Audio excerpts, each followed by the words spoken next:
ہمارے ساتھ پارٹیسپینٹس ہیں وہ بھی کسی طرح کر سکیں؟ دیکھیے یہ جو ہمارے یہاں تبدیلی آئی، جیسے میں کس پروگرام میں پہلے یہ عرض کر رہا تھا کہ بحیثیت قوم کے ہم ٹرانزیشن سے گزر رہے ہیں، ہمارے اندر بہت سی تبدیلیاں آ رہی ہیں، مورل ویلیوز ہمارے یہاں کم ہو رہی ہیں اور ہم میٹریلسٹک زیادہ ہو رہے ہیں۔ تو جب یہ صورت ہو جائے کہ آدمی اتنا میٹریلسٹک ہو جائے کہ مورل ویلیوز کم سے کم ہو جائے، تو اس کا ایک نتیجہ یہ بھی نکلتا اور چیزوں کے ساتھ ساتھ کہ انسان آگے بڑھنے کے لیے ایلبو کا استعمال شروع کر دیتا ہے، کہ دوسرے کو پیچھے دھکیل کے خود آگے چلے جانے میں۔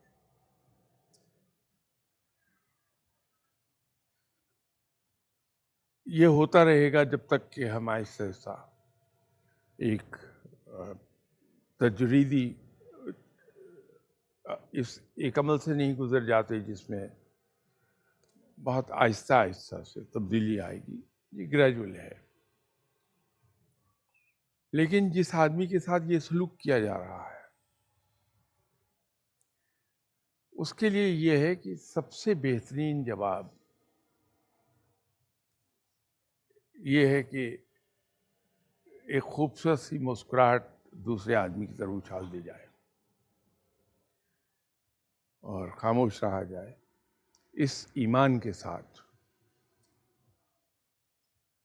کہ اگر رب تعالیٰ مجھے کوئی چیز دینا چاہے گا تو ساری دنیا مل کے بھی اسے نہیں روک پائے گی کہ میرا رب دے رہا ہے مجھے، اور اگر رب تعالیٰ کوئی چیز مجھے نہیں کرنا چاہے گا تو ساری دنیا مل کے بھی مجھے دلوا نہیں سکتی۔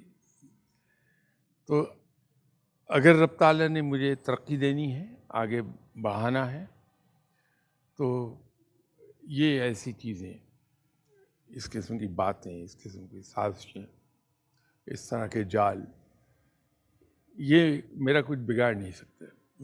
تو جب کچھ بگاڑ نہیں سکتے تو میں کسی کو برا کیوں سمجھوں؟ تو بہترین جواب اس کا ایک مسکراہٹ ہے، اور جب وہ بندہ کبھی اپنی ضرورت سے پاس آ جائے آپ کے، تو اپنے قریبی آدمی کا کام چھوڑ کے اس کا کام کر دیجیے پہلے، اس کا اجر بہت ملے گا۔ اچھا، اس لیے کہ رب معاف کرنے والوں کو پسند کرتا ہے۔ ٹھیک ہے جی بیٹا، اب آپ جو آپ کی طرف پہلے چلیں۔ السلام علیکم۔ وعلیکم میرا السلام۔ سوال آپ سے یہ ہے کہ لوگوں میں آج کل احساس ختم ہو رہا ہے، اس کی کیا وجہ ہے؟ احساس کس چیز کا؟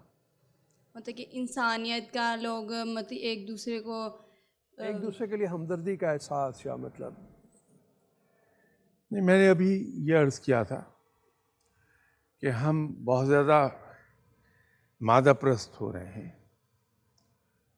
اور جب یہ چیز آ جائے انسان میں تو پھر وہ اپنی ذات کے علاوہ دوسروں کا خیال کم ہی کرتا ہے۔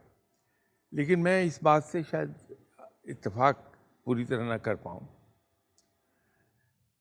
ہم ایک ایسی قوم ہے جو نارمل حالات میں کچھ اور ہوتے ہیں، لیکن جہاں کوئی مصیبت آ جائے، کوئی مشکل آ جائے، وہاں ہم سے زیادہ دوسرے کا خیال کرنے والا شاید ہی کوئی ملے گا آپ کو۔ آپ دیکھ لیجئے، زلزلہ آیا تو ہمارا رویہ کیا ہو گیا، سیلاب اب آئے ہیں تو ہمارا رویہ کیا ہے۔ وہ جو مسلمان کے اندر ایک چنگاری دبی رہتی ہے، وہ بجھتی نہیں ہے، دب تو جاتی ہے، تو کوئی بھی واقعہ اس چنگاری کو اگنائٹ کر دے گا اور شعلہ بن جائے گی وہ، اور یہ ہوتا ہے۔ آپ 65 کی لڑائی کے قصے دیکھ لیجئے، 71 کی لڑائی کے قصے دیکھ لیجئے، اور بھی جب کوئی ایسی مصیبت آئی ہے تو یہی قوم ہے جو آگے بڑھ کے مدد کرتی ہے سب کی۔ یہ اس میں ایک سوال یہ نہیں پیدا ہوتا کہ یہ آخر ہم انتظار میں کیوں ہوتے ہیں کہ کوئی واقعہ ہو تو پھر ہم کچھ کریں؟ ہم پہلے سے کوئی پلان کر کے کیوں نہیں کچھ کرتے؟ غریب ہمارے ارد گرد چاروں طرف ہیں، لیکن ہم انتظار کریں کہ مطلب اب کوئی آفت آئے گی تو ہم مدد کریں گے۔ مزاجن ہم شاید پلان کرنے کے فیور میں نہیں ہے. ہم پابندیوں کے خلاف کھڑے ہو جاتے ہیں, پابندیاں برداشت نہیں کرتے کہ ہمیں سسٹم ہارنس کر دے ایک سچویشن کے اندر, وہ ہم برداشت نہیں کر پاتے. تو اسی لیے ہمارے رویے عام حالات میں, جب نارمل سچویشن ہے اس میں کچھ اور ہوتے ہیں, لیکن in case of an emergency ہمارے رویے بالکل مختلف ہو جاتے ہیں. جی السلام علیکم سر. میرا سوال یہ ہے کہ دعا قسمت کو کیسے بدلتی ہے؟ دیکھیے, تقدیر کے دو حصے ہیں. ایک تقدیر مبرم ہے جو بہت چھوٹا حصہ ہے, ہارڈلی 5 to 10% آف ٹوٹل تقدیر, اور ایک ہے تقدیر معلق, وہ ٹوٹل تقدیر کا 95% حصہ ہے. جو تقدیر مبرم ہے, جیسے زندگی اور موت ہے, موت کا وقت, موت کا طریقہ, موت کا مقام, یہ سب مقرر ہے. اور اسی طرح دوسری چیزیں ہیں, عزت ہے, ذلت ہے, رزق ہے, یہ تقدیر مبرم کا حصہ ہے. اور تقدیر معلق جو ہے وہ مشروط ہے ہماری تدبیر اور کوشش کے ساتھ. جو کوشش تدبیر کے ساتھ کی جائے گی اس میں ناکامی شاذ و نادر ہوتی ہے, تو اس کو ہم تبدیل کر لیتے ہیں. اب یہ جو سوال آپ نے پوچھا کہ دعا تقدیر کو بدلتی کیسے ہے, تو ایک تو سیدھا سیدھا جواب ہے کہ جب ہم اللہ کے حضور گڑ گڑاتے ہیں اور صدق دل سے, دل کی گہرائیوں سے دعا کرتے ہیں, تو رب تعالیٰ ہم پہ رحم فرماتا ہے اور ہماری وہ خواہش پوری کر دیتا ہے, بشرطے کہ ہمارے مفاد کے خلاف نہ ہو. اب یہ جو دعا ہے, اسی لیے اس کو کہا جاتا ہے کہ دعا کی ڈیفینیشن بڑی مختصر سی اگر ہم کریں گے, وہ یہ ہے کہ ایک دکھی دل سے اٹھی ہوئی پکار دعا ہے. تو جب ہم دل سے دعا مانگتے ہیں تو پوری ہو جاتی ہے. سائنس اس کو یہ کہتی ہے کہ یہ مادہ ہے جو ہمارے ارد گرد پھیلا ہوا ہے,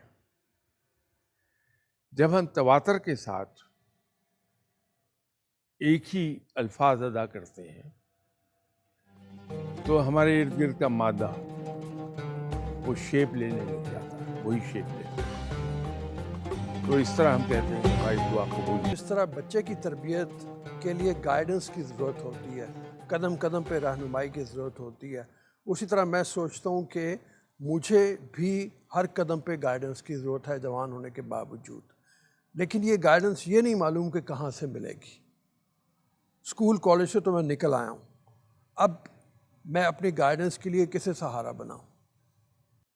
ان صاحب نے بارہا زندگی میں ایک جملہ پڑھا ہوگا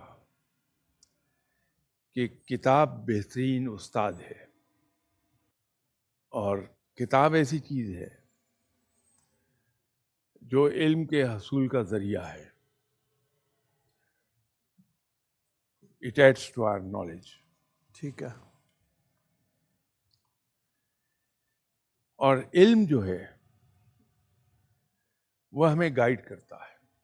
میں اکثر و بیشتر یہ عرض کیا کرتا ہوں کہ جو چیزیں ہم ادھر ادھر سے پک کرتے ہیں تھرو آر 5 senses,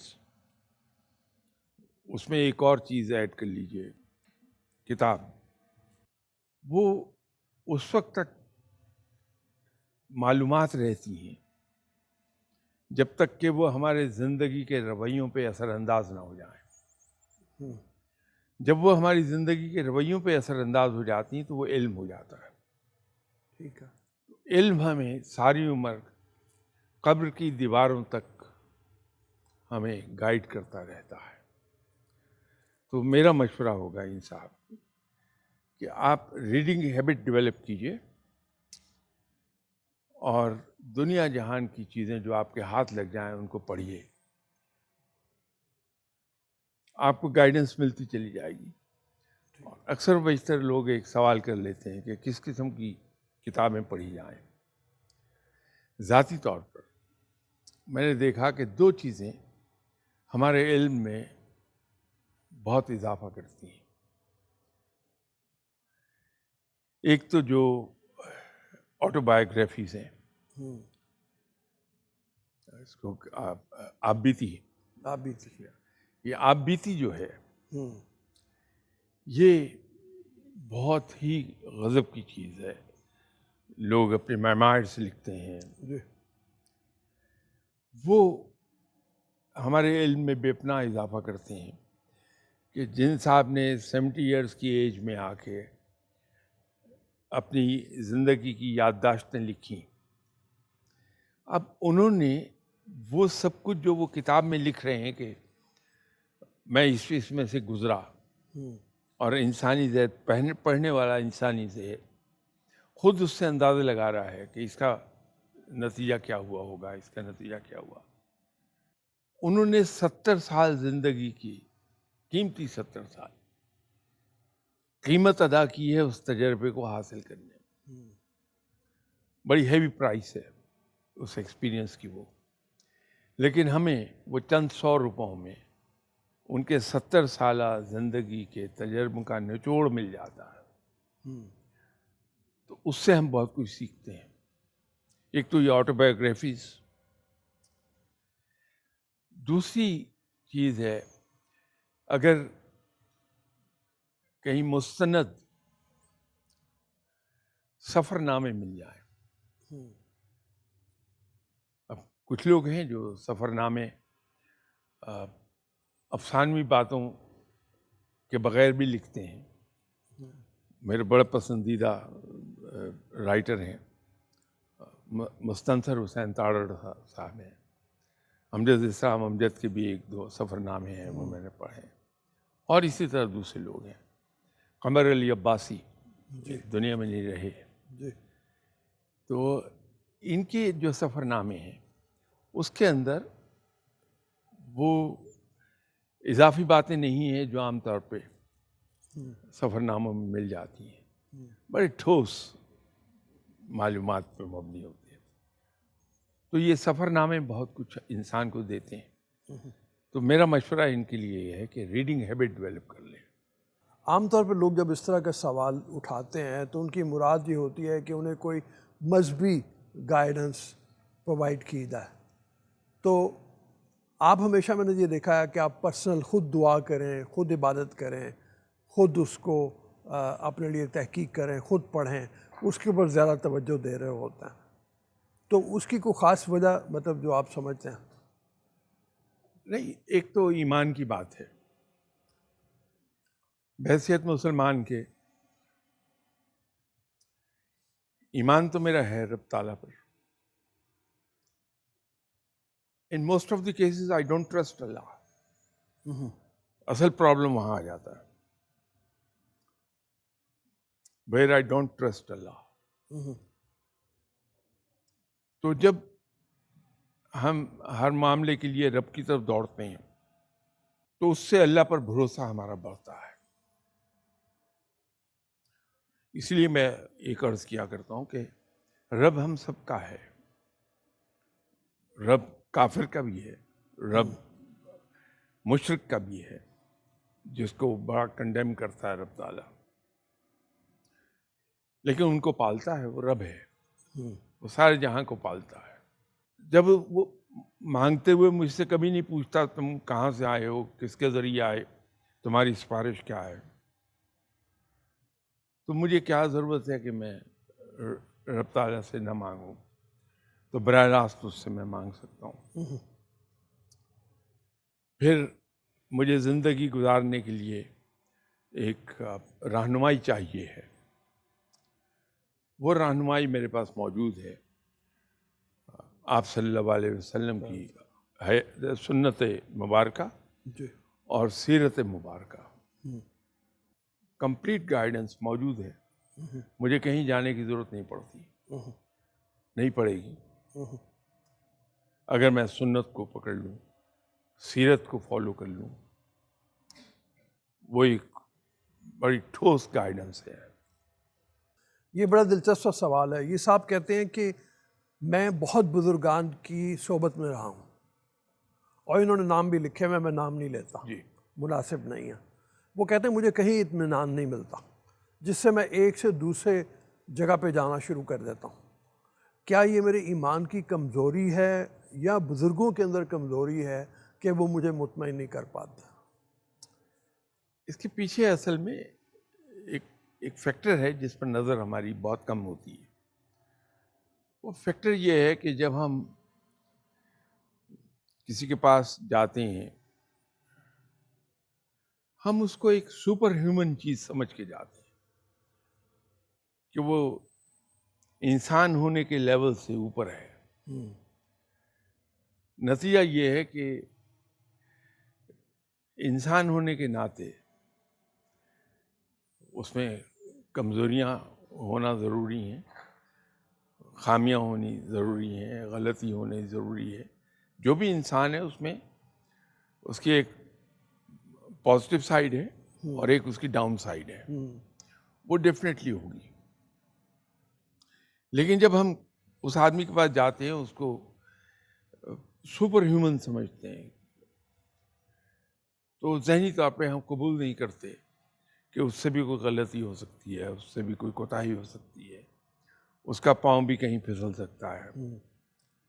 تو جب ایسی کوئی چیز نظر میں آتی ہے تو ہم بھدک جاتے ہیں کہ نہیں، ہم تو غلط جگہ آ گئے.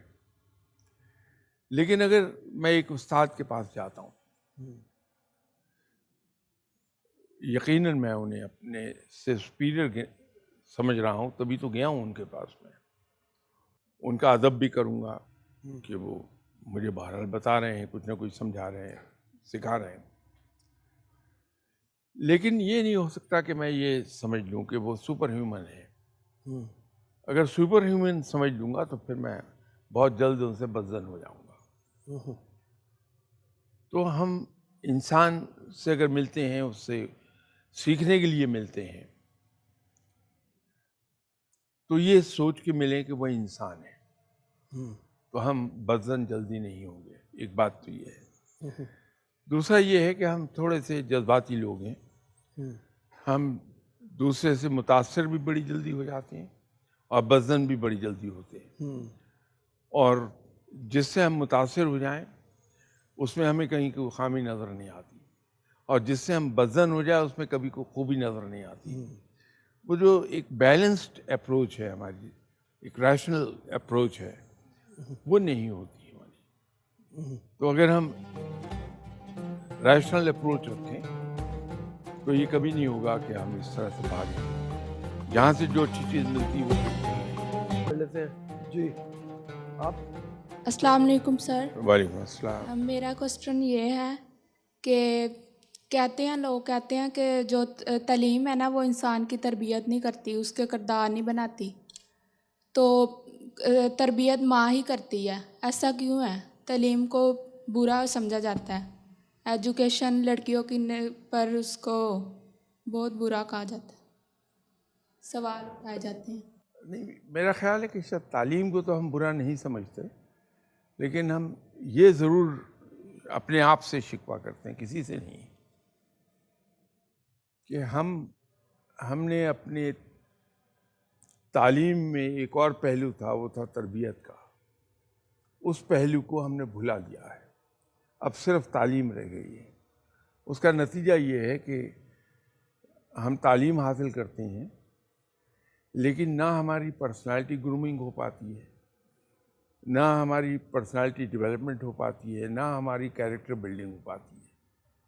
اس وجہ سے آج کل اس بات پہ تنقید ہو رہی ہے. لیکن تعلیم کا اس میں قصور نہیں، تعلیم والا حصہ تو بھی انٹیکٹ ہے.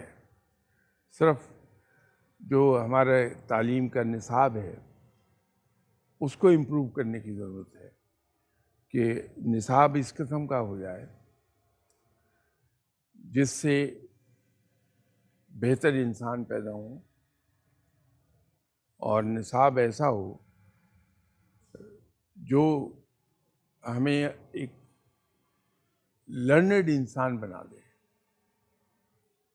ایجوکیٹڈ نہ بنائے بلکہ لرنڈ انسان بنا دے۔ تو لرنڈ آدمی میں دانش و فہم بہت ہوتی ہے۔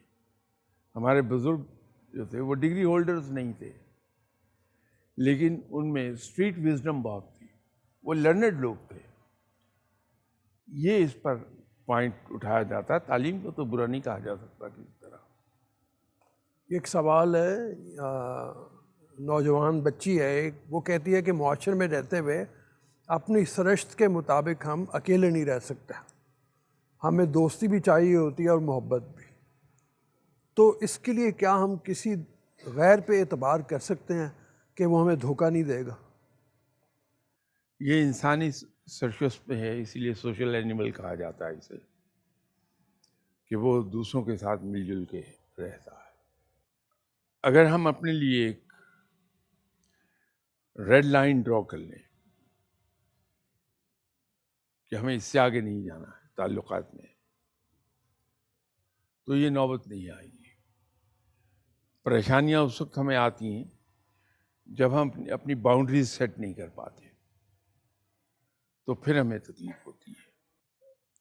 جب ماں باپ میں ریڈنگ ہیبٹ نہیں رہے گی تو بچوں میں بھی ریڈنگ ہیبٹ نہیں پیدا ہوتی۔ آپ یورپ میں جائیے تو وہاں جو وہاں کے لوکلز ہیں وہ اگر بس میں بھی بیٹھے ہیں تو کتاب پڑھتے ہوئے جا رہے ہوں گے۔ اور I was amazed، ایک ٹیکسی میں بیٹھا، وہ ایک ٹریفک سگنل پہ گیا، اس کی گاڑی رک گئی، اس نے ساتھ سے کتاب اٹھائی پڑھنی شروع کر دی۔ سگنل گرین ہوا، اس نے کتاب وہاں رکھی، چل پڑا۔ پہلی بار تو اچانک نظر پڑی تھی، اس کے بعد میں اس کو وتھ کانشیس ایفرٹ دیکھتا رہا، تو میں نے یہ دیکھا کہ وہ کتاب پڑھے جا رہا ہے۔ وہ جو ٹریفک سگنل پہ اسے رکنا ہے 40 سیکنڈ 50 سیکنڈ، وہ اس کو بھی ضائع نہیں کر رہا، کتاب پڑھ رہا ہے۔ اس کی وجہ یہ ہے کہ وہ بچپن سے دیکھتا آیا ہے، اور یہ کتاب کی لت بڑی بری لت ہوتی ہے، نشہ ہے۔ شروع کر دے آدمی تو پھر جب آدمی کو ریڈنگ ہیبٹ اس کی ڈیولپ ہو جائے تو سو نہیں سکتا۔ جی پھر ہوتا یہ ہے کہ اگر کبھی آپ ٹور پہ گئے اور اتفاق سے کتاب لے جانا ساتھ بھول گئے تو آدمی سڑک پر ڈھونڈتا ہے کہ وہ جو کاغذ کے چھوٹے چھوٹے پیس وہ اٹھا کے لے جاتا اپنے ہوٹل روم میں، وہاں ان کو پڑھ کے سوتا ہے۔ وہ اتنا اسٹرانگ نشہ ہے یہ۔ تو یہ اسی صورت میں ہوگا جب ماں باپ کتاب بچوں کی موجودگی میں کتاب پڑھتے رہیں گے تو یوں ریڈنگ ہیبٹ ڈیولپ ہوگی۔ جی السلام علیکم سر، میرا وعلیکم سوال السلام۔ یہ ہے کہ کچھ جو پیر فقیر ہوتے ہیں ان کے لوگ ہاتھوں پہ بیعت کرتے ہیں، تو یہ جائز ہے یا نہیں؟ بیعت کا کرنا تو ثابت ہے۔ اچھا، یہ بھی ایک سوال کچھ اسی طرح سے ہے، اور وہ یہ ہے کہ مراقبے کی اہمیت کیا ہے، اور کیا ہر شخص کے لیے لازم ہے کہ وہ مراقبہ کرے تبھی وہ اپنی زندگی میں ترقی پا سکتا؟ نہیں، لازمی تو نہیں کہا جا سکتا، لیکن مراقبے کے فائدے بہت ہیں۔ ایک فائدہ تو یہ ہے کہ جب انسان مراقبہ کر رہا ہوتا ہے تو وہ دنیا سے کٹا ہوا ہوتا ہے مینٹلی، تو وہ اس کے لیے ایک بہت زبردست بریک ہے کہ دنیاوی معاملات، دنیاوی مسائل، ان سب سے وہ دور ہو گیا ہے اور وہ اپنے رب کی طرف پوری طرح متوجہ ہے۔ تو جتنا دیر وہ مراقبے میں گزارتا ہے وہ اس کی بیٹری چارج ہو رہی ہے۔ سب سے بڑا فائدہ تو اس کا یہ ہے۔ جی دوسرا یہ ہے کہ آپ کے جو کنسنٹریشن اسپین ہے وہ خاصا براڈ ہو جاتا ہے اس سے، اور آپ کو ایک پریکٹس ہو جاتی ہے کہ آپ کسی ایک خاص پوائنٹ پر، بات پر